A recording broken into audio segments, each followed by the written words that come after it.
Hello and welcome to another installment of Game vs Real in Gran Turismo 7. And if you have no idea what Game vs Real is, put simply, it's me combining my two favourite things to do here on the channel, which is Gran Turismo content and reviewing real cars in real life in Beards and Cars, and smashing the two together to compare cars in games to their real life counterparts to see how right the game got it. Does it really deliver at least as much of the car's personality, charisma and driving style as you can with a bunch of pixels on either a controller or a wheel? Now, last time we discussed the Maserati Gran Turismo compared to the Gran Turismo 7 version, and it really didn't fare that well for me. And of course you'll have to check out that episode if you're curious as to why.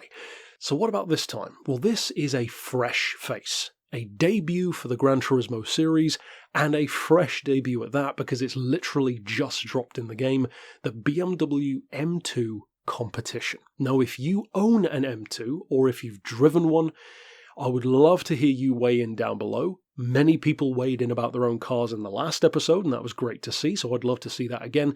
I will say, they did a heck of a lot better this time around. This car feels so much more accurate to real life than the Maserati did, which is disappointing for me, but I believe one of the key reasons why is actually to do with personality. See, this car ticks a lot of the correct boxes in terms of getting the specs right, which isn't too difficult to research at the end of the day, but what it does that's more important is deliver the kind of vibe that the M2 has. Now, I know for many of you who have already driven the car in the game, you are, at least for the most part, really enjoying it. It is a very fun car. The proportions are much more compact than an M4 or an M3, but it's just as quick, sometimes more so, and it really feels like this little bulldog of a car that you can squeeze so much potential out of.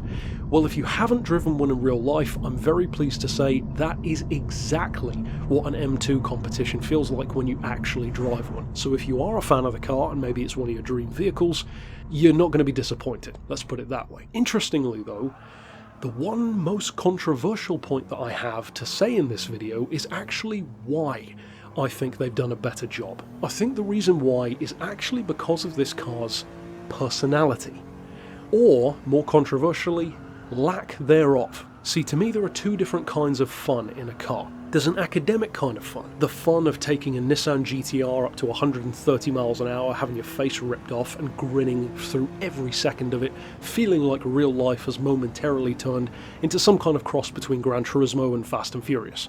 The GTR is still the only car I've ever driven where trees literally started to blur. However, a Nissan GTR is almost universally accepted to not really be as charismatic as an Alfa Giulia Quadrifoglio, or a Maserati Quattroporte, or any number of more conventional, significantly slower, but more charismatic choices from Italy or beyond.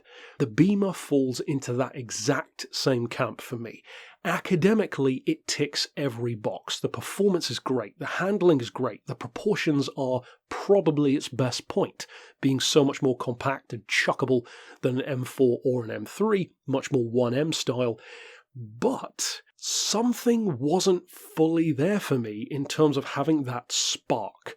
It's the kind of car, and I said this in my Beards and Cars review, it's the kind of car that I love everything about it, but I would never buy one, because it just doesn't quite feel me. In the game, they've done an excellent job of that, because it is fun. Academically, it does tick all of those boxes. You can slip slide around corners, you can floor it on the straights and hear that little turbo 6-pot bark, you can tune it up with gorgeous body mods, great upgrades, and turn it into an absolute weapon, just like the real car. But the personality of it, as fun as it seems on the surface, is only as deep as the angle of your last drift. And even though that's something that's difficult to experience or explain if you haven't driven one yourself in real life, that is just the best way that I can describe it.